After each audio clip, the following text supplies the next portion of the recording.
Dans cette vidéo, nous allons voir le hadith numéro 2 des Arba'in al-Nawawi et des 26 leçons dont le Cheikh Ibn Uthaymin rahimahullah nous a soigneusement léguées. Al-Islam, al-Iman, wal-Ihsan. D'après Omar radiyallahu anhu qui a dit: pendant que nous étions un jour assis chez le prophète sallallahu alayhi wa sallam, apparut soudain parmi nous une certaine personne portant des habits tout blancs, ayant des cheveux très noirs. Aucune trace d'un long voyage ne paraissait sur lui, et aucun parmi nous ne le connaissait. Il s'avança, il s'assit près du prophète sallallahu alayhi wa sallam, il appuya ses genoux contre les siens, posa les paumes de ses deux mains sur ses deux cuisses et dit: Ô Muhammad, informe-moi sur l'islam.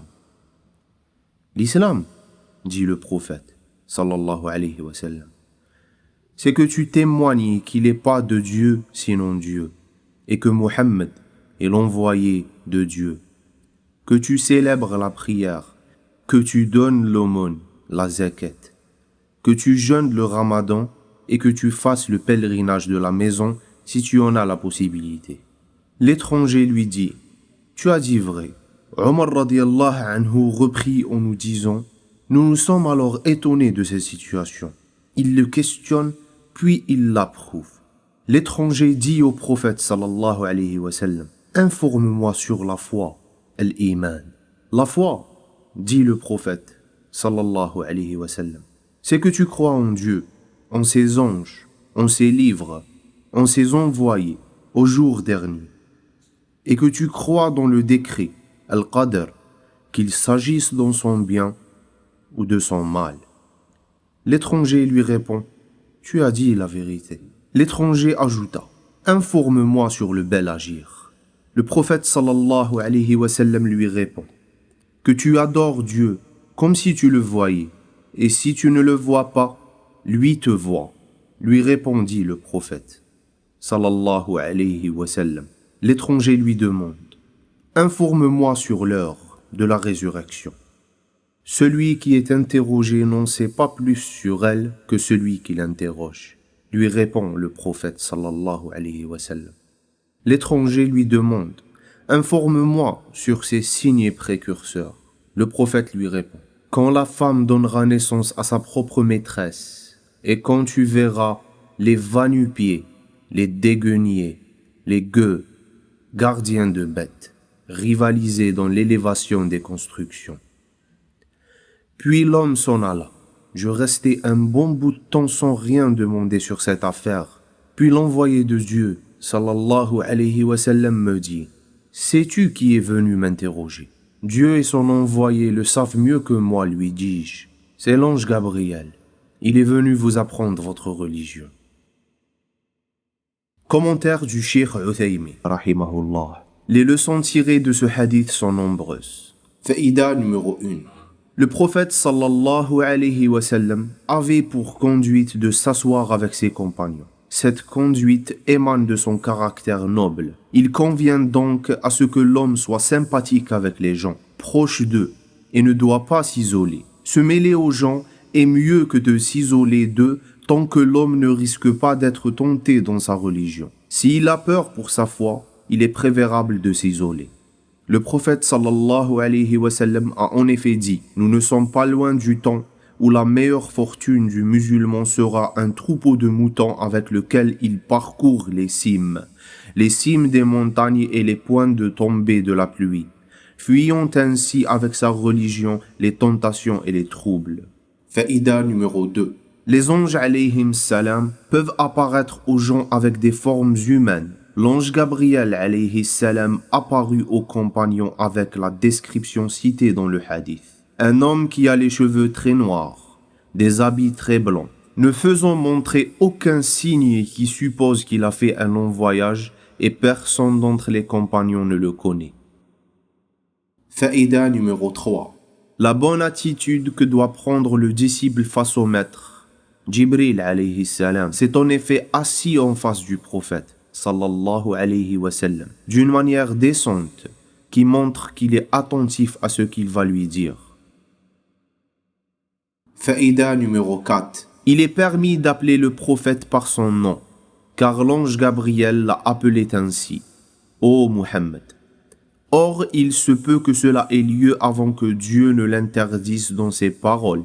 Ne traitez pas l'appel de l'envoyé parmi vous, comme n'importe quel appel que vous vous lancez l'un à l'autre. Selon l'une des exégèses, il se peut aussi que cela soit l'habitude des Bédouins qui, à chaque fois qu'ils viennent voir le prophète, l'appellent par son nom. Cette exégèse est la plus proche de la vérité. Quant à la première, elle a besoin de la confirmation de l'ordre chronologique des faits. Faïda numéro 5. Il est permis de poser à quelqu'un la question dont on connaît la réponse, dans le but d'apprendre à celui qui ne sait pas. L'ange Gabriel connaissait bien les réponses, car il disait pour chaque réponse, « Tu as dit la vérité ». Le causateur a le même statut que l'auteur. Quand l'acte se fonde sur la cause, le prophète sallallahu alayhi wa sallam a en effet dit « C'est l'ange Gabriel, il est venu vous apprendre votre religion », alors que c'est lui qui était l'enseignant.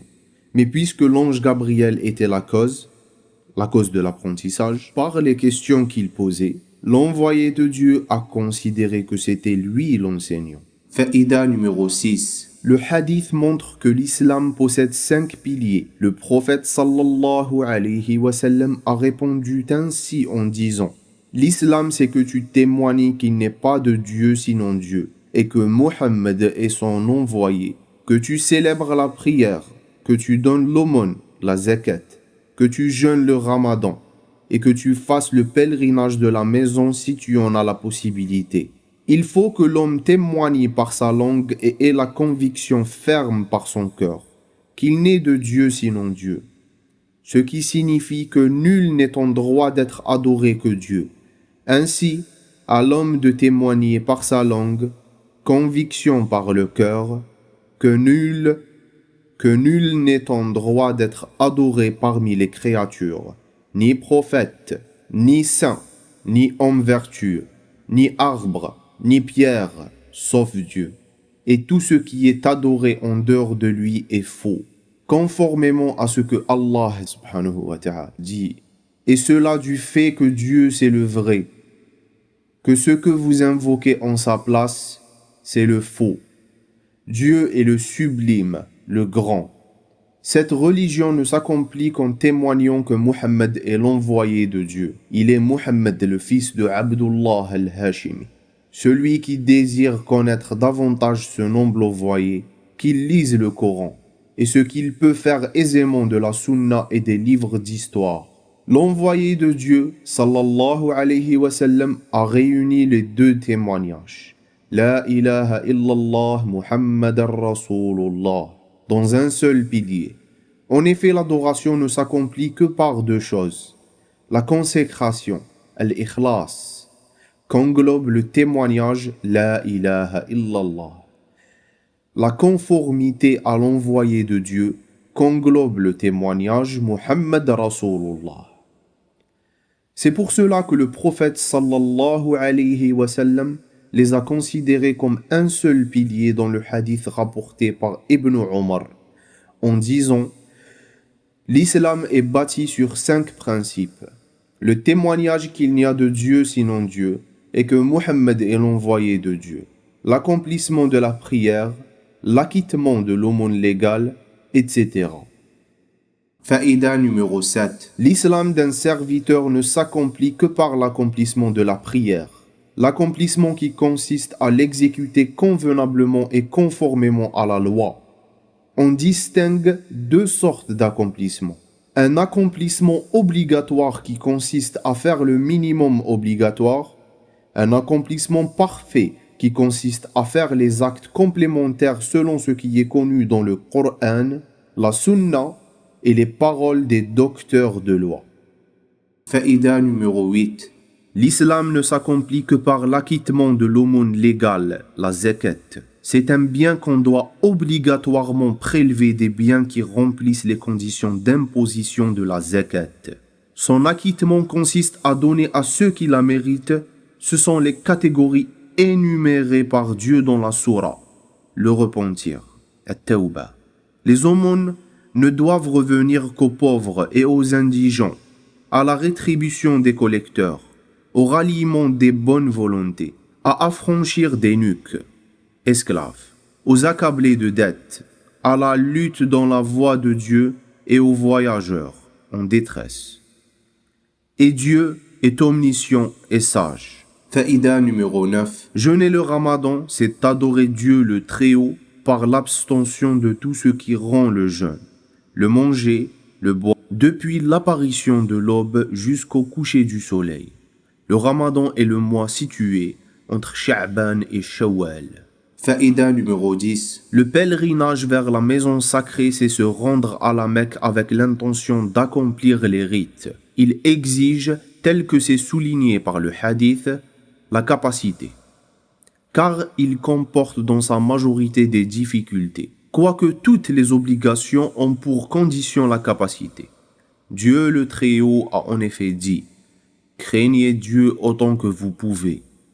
D'ailleurs, l'une des règles établies par les savants stipule qu'il n'y a pas d'obligation dans le cas d'incapacité et il n'y a pas d'interdiction dans le cas de nécessité. Faïda numéro 11. L'intelligence des compagnons qui se sont étonnés de voir celui qui pose les questions confirmer les réponses de celui qui est interrogé, alors qu'à la base, celui qui pose des questions ignore les réponses. Or, l'ignorant ne peut pas juger les réponses de véridicité ou de mensonge. Mais cet étonnement s'est dissipé quand le prophète sallallahu alayhi wa sallam a dit « C'est l'ange Gabriel. Il est venu vous apprendre votre religion. » Faïda numéro 12. La foi englobe 6 principes. La foi en Dieu, en ses anges, en ses livres, en ses envoyés, en le jour dernier, en le décret, dans le bien et dans le mal. Faïda numéro 13. La distinction entre la foi et la soumission, l'islam, et ce quand elles sont citées ensemble. On désignera par l'islam les actes des membres et par foi les actes du cœur. Pris isolément, chacun des deux inclut l'autre. En effet, c'est parole divine. J'ai agréé pour vous l'islam comme religion. Et ces paroles, qui soupirent après une religion autre que l'islam, cela de lui ne sera pas accepté. Englobe la foi et l'islam. Il en va de même pour les paroles suivantes du Très-Haut. Dieu est avec les croyants. Et ces paroles, et qu'on affranchisse un esclave.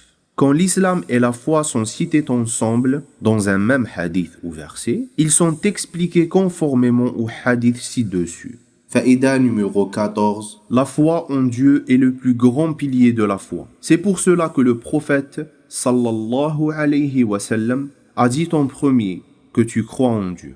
La croyance en Dieu englobe la croyance en son existence, sa seigneualité, rububiyya, sa divinité, uluhiyya, ses noms et ses attributs, asma wa sifat. Elle ne se réduit pas à la seule croyance en son existence, mais il faut ces 4 fondements. Faïda numéro 15. L'affirmation de l'existence des anges. Ils font partie du monde invisible, al-Ghaib. Dieu leur a donné plusieurs descriptions dans le Coran. De même le prophète, sallallahu alayhi wa sallam, dans Sunnah. Croire en eux consiste à croire en les noms de ceux que la révélation a précisés. Quant à ceux dont les noms ne sont pas précisés, nous croyons en eux de façon globale. De même, nous croyons selon nos connaissances en les actes qu'ils accomplissent qui sont cités dans les sources canoniques. Nous croyons aussi, d'après ce que nous connaissons en leurs descriptions citées dans les sources canoniques, notamment le fait que le prophète sallallahu alayhi wa sallam a vu l'ange Jibril alayhi salam, dans la forme selon laquelle il a été créé. Il avait 600 ailes, emplissant tout l'horizon. Notre devoir vis-à-vis des anges consiste à croire en eux et à les aimer, parce que ce sont des adorateurs de Dieu qui accomplissent sans trêve ses ordres. Le Très-Haut a dit, ceux qui sont auprès de lui, les anges, ne se considèrent pas trop grands pour l'adorer, non plus qu'ils ne s'en lassent. Ils le glorifient nuit et jour et ne s'interrompent point. Faïda numéro 16. L'obligation de croire en les livres que Dieu le Très-Haut a fait descendre sur ses envoyés. Le Très-Haut a dit: nous avons envoyé nos envoyés avec les preuves et fait descendre avec eux le livre et la balance. Nous croyons en effet en tout livre que Dieu a fait descendre sur ses envoyés, mais nous y croyons de façon globale. Quant aux détails, notons que les livres saints précédents avaient subi des falsifications, des changements et des modifications.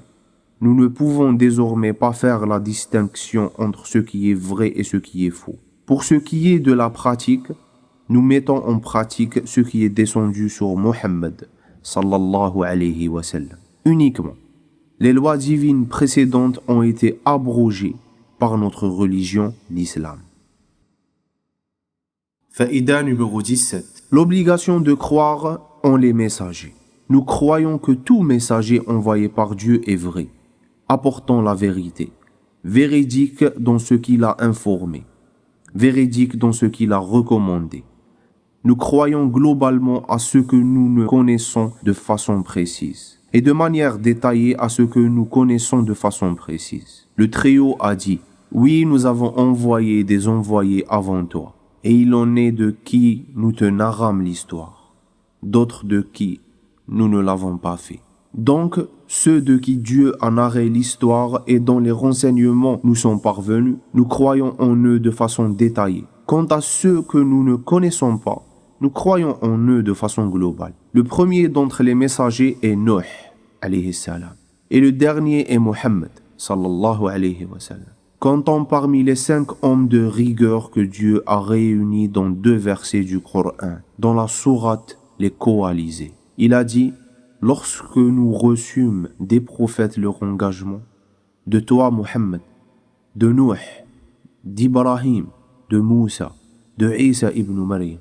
Et il dit dans la sourate La Concertation: pour vous, il a dicté en fait de religion ce qu'à nous et il recommanda. Et notre révélation à toi, Mohammed, et à ce que nous avons recommandé à Ibrahim, à Moussa, à Isa, accomplir la religion, non point faire matière à division.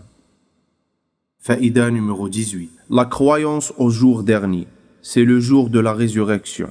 Il est appelé jour dernier parce qu'il est la fin des étapes pour l'homme. Ce dernier passe en fait par ces 4 étapes. La première demeure, qui est le ventre de sa mère. La deuxième demeure, qui est ce bas monde où nous vivons. La troisième demeure, qui est le firmament, le monde de la tombe, Al-Barzakh. La quatrième demeure, celle du jour dernier. Il n'y a pas de demeure après celle-ci. C'est soit le paradis, soit l'enfer. Il entre dans la croyance au jour dernier, tel que le souligne le Cheikh al-Islam Ibn Taymiyyah rahimahullah. Tout ce dont le prophète sallallahu alayhi wa sallam a informé comme événement après la mort, incluant de ce qui se passe dans la tombe, notamment les questions posées sur son Seigneur, sa religion et son prophète, et ce qu'il vivra dans sa tombe comme félicité ou châtiment. Faïda numéro 19. L'obligation du croire au décret, qadr, dans le bien comme dans le mal. Cette croyance se présente sous 4 degrés. Le premier degré, à croire que Dieu embrasse toute chose de sa connaissance, de façon globale et détaillée, dans le passé et dans le futur. Le deuxième degré consiste à croire que Dieu a écrit sur la table gardée, Al-Lawhul Mahfoud, les destinées de toutes choses, Maqadir, jusqu'à l'arrivée de l'heure de la résurrection. Le troisième degré, c'est le fait de croire que tout ce qui se passe dans l'univers est sous sa volonté souveraine. Rien n'échappe à sa volonté, Mashi'a. Le quatrième degré consiste à croire que Dieu a créé toutes choses, qu'il s'agisse de ce qui se produit des actes qui lui sont propres, comme la descente de la pluie, la poussée des plantes, ou des actes des hommes et des autres créatures. Ces actes-là sont créés par Dieu.